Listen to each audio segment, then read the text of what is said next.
আসসালামু আলাইকুম। সাইকিয়াট্রির নতুন ভিডিওতে সবাইকে স্বাগতম। আমি আজকে মোটামুটি আমাদের ফাইনাল প্রফের জন্য আসা যেসব টপিক আছে ওইসব টপিক নিয়ে আলোচনা করব। চেষ্টা করব একটা ভিডিওতে 4টা টপিক শেষ করার। যদি সম্ভব না হয় সেক্ষেত্রে আমরা 2টা ভিডিও বা 2টা আলাদা আলাদা ক্লাস নেব। ওকে, সো কথা না বাড়িয়ে শুরু করি। একটু দেখেন, সাইকিয়াট্রি থেকে আমাদের ফাইনাল প্রফের আসা মোস্ট ইম্পর্ট্যান্ট 4টা টপিক আমি সুন্দর করে বোল্ড করে লিখে রাখছি। একটা হচ্ছে কি অ্যাংজাইটি ডিসঅর্ডার, নাম্বারটা হচ্ছে বাইপোলার ডিসঅর্ডার যেটার আন্ডারে মেনিয়া ডিপ্রেশন দুটো সেপারেটলি আছে। থার্ড নাম্বার হচ্ছে কনভার্সন ডিসঅর্ডার, যেটাকে ডিসোসিয়েটিভ ডিসঅর্ডার বলা হয় তাকে ডিডি। ওকে, ফোর্থ ওয়ান হচ্ছে কি সাইকোসিস। সাইকোসিসের মধ্যে মেনলি সাইকোটিক ডিসঅর্ডারের মধ্যে একটা সিজোফ্রেনিয়া আমাদের জানলে চলবে। ওকে, সো আমাদের ফাইনাল প্রফের জন্য এই 4টা টপিক পড়লে মোটামুটি এনাফ বলা যায় আর কি। হ্যাঁ, সো আমি কথা না বাড়িয়ে শুরু করে দেখেন, আমি প্রথমে আলোচনা করতেছি বাইপোলার ডিসঅর্ডার নিয়ে। ওকে, একটু দেখেন হোয়াট ইজ বাইপোলার ডিসঅর্ডার। ধরেন আপনার কাছে একটা পেশেন্ট আসলো, পেশেন্টের কিছু হিস্ট্রি আছে ডিপ্রেশনের, কিছু হিস্ট্রি আছে মেনিয়ার। সো ডিপ্রেশন প্লাস মেনিয়ার হিস্ট্রি যখন একসাথে থাকবে তখনই আপনি কেবল বলতে পারবেন কি বাইপোলার ডিসঅর্ডার। ওকে, এখন আপনার জানতে হবে মেনিয়া জিনিসটা কি, ডিপ্রেশন জিনিসটা কি। একটু দেখেন, মেনিয়া মানে হচ্ছে কি এলিভেটেড মুড, মেনিয়া মানে হচ্ছে কি এলিভেটেড মুড। আর ডিপ্রেশন মানে হচ্ছে কি, ডিপ্রেশন মানে হচ্ছে মুডটা ডিপ্রেসড বা মানে খারাপের দিকে চলে যাওয়া, সেটাকে বলা হয় কি ডিপ্রেশন। সো ডিপ্রেশন এবং মেনিয়া দুটো ওয়ার্ড, একটা আরেকটার অপোজিট। ওকে, সো একটাতে হচ্ছে মুড ভালো হয়, আরেকটা হচ্ছে মুড খারাপ হয়। সো একটা পেশেন্ট এমন আসলো যার মুড ভালো খারাপ দুটারই হিস্ট্রি আছে, তখনই আপনি বলতে পারবেন ওটাকে বাইপোলার ডিসঅর্ডার। শুধু কি মুড দিয়ে চিন্তা করলে হবে না, আরও অনেকগুলো ক্রাইটেরিয়া আছে। যেমন আমি একটা কোয়েশ্চনের কিছু লাইন আপনাদের জন্য লিখে রাখলাম। যেমন একটা কোয়েশ্চেন আছে যেখানে পেশেন্টের ওভার অ্যাক্টিভিটির হিস্ট্রি আছে, ইনফ্লেটেড সেলফ এস্টিম আছে। ইনফ্লেটেড মানে বাড়া, কী বাড়া, আত্মবিশ্বাস বাড়া। তো একটা পেশেন্টের যদি আপনার ওভার অ্যাক্টিভিটি মানে বেশি বেশি কাজ করার প্রবণতা প্লাস আত্মবিশ্বাস বেড়ে যায়, এটা পড়ে যায় কিসের মধ্যে, এলিভেটেড মোডের মতো ক্রাইটেরিয়াতে পড়ে। সো এটা নাথিং বাট মেনিয়া। সো এই দুটো ক্রাইটেরিয়া কার আন্ডারে যায়, মেনিয়া। আবার এরপরে কী লেখা আছে দেখেন, ওই পেশেন্ট সেম পেশেন্টের আর কিসের হিস্ট্রি আছে দেখেন, ইরিটেবল মুড এবং ল্যাক অফ সোশ্যাল ইনহিবিশন। ওকে, এই দুটা চলে যাচ্ছে কোন দিকে, ডিপ্রেশনের দিকে। ওকে, সো একটা পেশেন্টে যখন সিমালটেনিয়াসলি ডিপ্রেশন মেনিয়া দুটাই প্রেজেন্ট থাকবে তখনই কেবলমাত্র আমরা ওটাকে বলবো কি বাইপোলার ডিসঅর্ডার। আমাদের প্রফ অনেকগুলো কোশ্চেন আছে বাইপোলার ডিসঅর্ডার থেকে, সো এটা আমাদের জন্য ইম্পর্টেন্ট লাগবে। ওকে, এবার আসি বাইপোলার ডিসঅর্ডারের ম্যানেজমেন্ট কীভাবে করবো, ডিপ্রেশনের ম্যানেজমেন্ট কীভাবে করবো, মেনিয়ার ম্যানেজমেন্ট কীভাবে করবো। ওকে, সাথে আমরা কিছু ফিচার সহ শিখতে হবে, ডিপ্রেশনের কিছু ফিচার্স, মেনিয়ার কিছু ফিচার্স।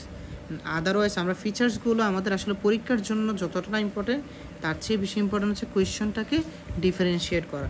একটা কোয়েশ্চনে ধরেন লিখলো পেশেন্টের টকেটিভের একটা হিস্ট্রি দিল, এখন আপনি জানেনই না যে টকেটিভটা কার ফিচার্স, এটা যে মেনিয়ার ফিচার্স, এটা যদি না জানেন আপনি কেমনে বুঝবেন এটা কি bipolar disorder or mania or depression. Okay, so আপনার ফিচার্সগুলো জানতে হবে। ওকে, আর আমাদের সাইকিয়াট্রির ম্যাক্সিমাম ফিচার্সগুলো ডিএসএম ক্রাইটেরিয়া আন্ডারে থাকে, DSM-4 ক্রাইটেরিয়া আন্ডারে আপনার ডিপ্রেশনের ফিচার্সগুলো পড়তে হবে, সিজোফ্রেনিয়ার ফিচার্সগুলো পড়তে হবে, মেনিয়ার একটা দুটো ফিচার্স পড়তে হবে। যাই হোক, দেখেন তাহলে আপনার কাছে পেশেন্ট, যেমন আমি একটা কোয়েশ্চেন একটু করে পড়ি, তাহলে আপনারা এখনই আমার সাথে সাথে মিলাতে পারবেন। যেমন এটা সিও জুন 15তে আসছে, এ 20 years old টকেটিভ শপকিপার। দেখেন টকেটিভ শপকিপার বলে দিল, হ্যাঁ কথা বেশি বলতেছে এরকম একটা patient. Himself talkative shopkeeper demanding himself as ministers. Okay, was brought to the emergency by his wife. He was elated, agitated, expensive and distractible. ওকে, ডিস্ট্রাক্টিবল একটা ফিচার্স বললো। ওকে, সো এক্সপেন্সিভ বললো, এজিটেড বললো, অনেকগুলো ফিচার্স বললো। আপনার ডায়াগনোসিস বলছে, what is your provisional diagnosis, name for differential diagnosis to a specific pharmacological agent, আর name for pharmacological agent to treat this abnormal belief. দেখেন অ্যাবনর্মাল বিলিভ বা ফলস বিলিভ চলে আসলে ওটা চলে যাবে সিজোফ্রেনিয়া বা ডেলিউশন। ওকে, সো এই কোয়েশ্চনটা সিও জুন 15তে আসছে। এটা ডায়াগনোসিস আসলে কমপ্লেক্স টাইপ ডায়াগনোসিস হয়ে যাচ্ছে। হ্যাঁ, এক তো টকেটিভ বললো, সেটার জন্য আমি ওনাকে মেনিয়াতে নিয়ে যেতে চাচ্ছিলাম, পরে আবার নিজেকে মিনিস্টার হিসেবে কল্পনা করতেছে, এটা তো আবার ডেলিয়েশন, ফলস বিলিভে চলে যাচ্ছে।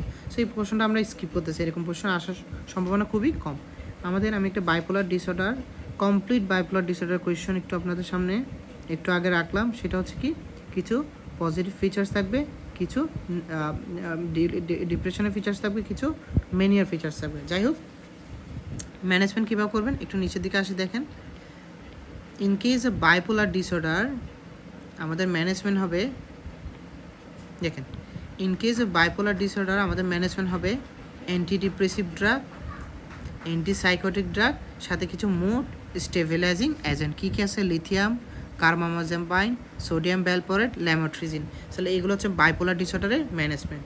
যদি আসে ম্যানিয়ার ম্যানেজমেন্ট কী করবেন, তখন আপনি শুধু লিখবেন অ্যান্টিসাইকোটিক ড্রাগ। তবে সাইকাট্রির ক্ষেত্রে একটা টেকনিক শেখাই দিই, প্রতিটা ম্যানেজমেন্টের শুরুতে আপনি কাউন্সেলিং, রিঅ্যাসুরেন্স, তারপর হচ্ছে কিছু অ্যাডভাইস, এই কতগুলো প্রতিটা ক্ষেত্রে রাখতে পারবেন, সমস্যা নেই। আর ডিপ্রেশনের ম্যানেজমেন্ট কি দেখেন, ডিপ্রেশনের জন্য শুরুতে কাউন্সিলিং, রিঅ্যাসুরেন্স এগুলো লেখার পর আপনি কী লিখতে পারেন, অ্যান্টি ডিপ্রেসিভ ড্রাগ দিতে পারি আমি, ওকে, অ্যান্টিসাইকোটিক ড্রাগ দিতে পারি। আর ইলেকট্রিক কনভালসিভ থেরাপি আছে, ইলেকট্রোকনভালসিভ থেরাপি, যেটা ওয়ান টাইপ অফ ইমিডিয়েট বা ইমার্জেন্সি ট্রিটমেন্ট। আর আছে কি কগনিটিভ বিহেভিয়ার থেরাপি। যদি আপনাকে বলো what is the immediate treatment, তখন আপনি ইমিডিয়েট বললেই দিবেন কি ইলেকট্রো কনভালসিভ থেরাপি। আর যদি ম্যানেজমেন্ট বলেন সেক্ষেত্রে anti depressive, antipsychotic, cognitive behaviour therapy, electric convulsive therapy, এই চারটা হেডলাইনে রাখবেন। দেন আপনি অ্যান্টি ডিপ্রেসিভ কয়েকটা ড্রাগের নাম, অ্যান্টিসাইকোটিক একটা দুটো ড্রাগের নাম লিখবেন। যেমন এখানে আমি টিসিএ, এসএসআরআই, মাও ইনহিবিটর, এটিপিক্যাল, এই চারটা লেখাটাকে আমি সাজেস্ট করবো। এই চারটা লিখেন, বেশি লিখেন, এই চারটা, ওকে। আর টিসির আন্ডারে লিখতে পারেন এমিট্রিপ্টিলিন, এসএসআরআই আন্ডারে এসিটালোপ্রাম, আর মাও ইনহিবিটর র্যাসেজিলিন, সালাজিলিন, অ্যাটিপিক্যালের মধ্যে মির্তাজেপাইন লিখতে পারেন, ট্রাজোডোন লিখতে পারেন। এটা পরীক্ষা আসছিল, ট্রাজোডোন, যে নেম টু অ্যাটিপিক্যাল অ্যান্টিডিপ্রেসিভ ড্রাগ, তাহলে কী লিখবেন, মির্তাজেপাইন আর হচ্ছে ট্রাজোডোন, ওকে। এটা তারপর তাহলে এই কোশ্চেনটা আসছে। আর অ্যান্টিসাইকোটিক ড্রাগ লিখতে পারেন, একটা দুইটা লিখবেন, যেমন ক্লোজেপাইন লিখতে পারেন, তারপর ক্লোরপ্রোমাজিন লিখতে পারেন। এরকম একটা দুটো লিখলে আপনার ডিপ্রেশনের ম্যানেজমেন্ট শেষ। তাহলে আমরা ডিপ্রেশনের ম্যানেজমেন্ট শিখলাম, বাইপোলার ডিসঅর্ডার ম্যানেজমেন্ট শিখলাম, মেনিয়ার ম্যানেজমেন্ট শিখলাম। এবার আসছে DSM-4 ক্রাইটেরিয়া, যেগুলো আমাদের পরীক্ষার কোশ্চনে থাকবে, অথবা কীভাবে আমরা এটাকে ডিপ্রেশনের কেস নাকি সিজোফ্রেনিয়ার কেস আলাদা কীভাবে করবো, সেটার জন্য আমাদের DSM-4 ক্রাইটেরিয়াগুলো মুখস্থ করতে হবে, ওকে। দেখেন, এই চারটা হচ্ছে মেনিয়ার জন্য। কী আছে DSM-4 ক্রাইটেরিয়া? একটা হচ্ছে সেলফ স্টিম বাড়বে, 2 হচ্ছে টকেটিভ, 3 নম্বর হচ্ছে ডিস্ট্রাক্টিবিলিটি, 4 নম্বর হচ্ছে involvement in pleasurable activity, involvement in pleasurable activity. একটু আগে যে কোয়েশনটা আমি একটু স্কিপ করে গেছি, এখন মনে হচ্ছে কোয়েশনটা মেনিয়া হবে। কেন আমি বলি, আমি যে কোয়েশনটা রিড করছিলাম, আপনারা খেয়াল করছেন কিনা জানেন না, ওখানে ডিস্ট্রাক্টিবিলিটি ওয়ার্ডটা ছিল, টকেটিভ ওয়ার্ডটা ছিল, নিজেকে আত্মবিশ্বাস বাড়াইয়া মিনিস্টার কল্পনা করার মতো কাহিনী ছিল। সো আমরা ওই ডায়াগনোসিসটাকে মেনিয়া লিখতে পারবো, এটাকে অ্যাবনর্মাল বিলিভটাকে একটু স্কিপ করে রাখি যাতে আমাদের অ্যান্সারটা লিখতে সুবিধা হয়। সো আমরা যে কোশ্চেনটা আমি স্কিপ করছি ওটা আমার ডায়াগনোসিস কী হবে, my probable diagnosis should be mania, because এখানে আত্মবিশ্বাস বেশি আছে, নিজেকে মিনিস্টার হিসেবে কল্পনা করা, টকেটিভ ছিল, ডিস্ট্রাক্টিবিলিটি ছিল, ওকে, ইনভলভমেন্ট ইন প্লেজারেবল অ্যাক্টিভিটিটা না থাকলে বাকি তিনটা ছিল। আর what is the criteria or clinical features for depression? দুরকম ক্রাইটেরিয়া থাকতে পারে। এক হচ্ছে কি আপনার কিছু সোমাটিক ক্রাইটেরিয়া, কিছু সাইকোলজিক্যাল ক্রাইটেরিয়া। এইটা আপনার প্রফে আসছে, এভাবে ক্রাইটেরিয়া লিখতে বলছিল, ওকে। সোমাটিক ক্রাইটেরিয়া মানে কি, আপনার বডিতে কী কী চেঞ্জ আসবে, যেমন অ্যাপিটাইট কমে যাবে, অ্যাপিটাইট কমে গেলে অবশ্যই ওয়েট চেঞ্জ হবে, আর খাবারের সাথে স্লিপ ডিস্টারবেন্সের একটা আছে, আর কি আপনার বডি উইক হয়ে যাবে, দ্যাট মিনস ফেটিকনেস, ওকে। তাহলে অ্যাপিটাইট কমে যায়, ওয়েট চেঞ্জ, স্লিপ ডিস্টারবেন্স, আর হচ্ছে ফেটিকনেস, এই চারটা হচ্ছে ক্রাইটেরিয়া ফর সোমাটিক ফিচার্স। আর সাইকোলজিক্যাল ফিচার্সে আপনার কী কী পড়বেন দেখেন, কিছু ভালো লাগে না, সেলফ স্টিম, আত্মবিশ্বাস কমে যাওয়া, মুডটা খারাপ থাকে, নিজেকে গিল্টি ফিল হয়, loss of interest, suicidal thinking, this 5 are the criteria of psychological sector, okay. তো সোমাটিক সাইকোলজিক্যাল দুটাকে একসাথে বললো কি আমরা ডিপ্রেশন বা মেজর ডিপ্রেসিভ ডিসঅর্ডার। আমরা আমাদের কোয়েশনে এই ফিচার্সগুলো পেলে বলবো মেজর ডিপ্রেসিভ ডিসঅর্ডার অথবা ডিপ্রেশন, সাথে টকেটিভ ডিস্ট্রাক্টিবিলিটি পেলে বলবো বাইপোলার ডিসঅর্ডার। এগুলো না পেয়ে যদি শুধু টকেটিভ ডিস্ট্রাক্টিবিলিটি পাই সেক্ষেত্রে লিখবে ম্যানিয়া। সো আশা করি আপনারা ডিপ্রেশন, ম্যানিয়া, বাইপোলার ডিসঅর্ডার এই 3টা টপিক বুঝতে পারছেন। ওকে, প্রফে মোটামুটি এই কোয়েশনগুলোই আসে, এই 3টার ম্যানেজমেন্ট, এই 3টার প্রপার্টিস, এই 3টাকে কেমন ডিফারেন্সিয়েট করবে এইটুকুই আসে।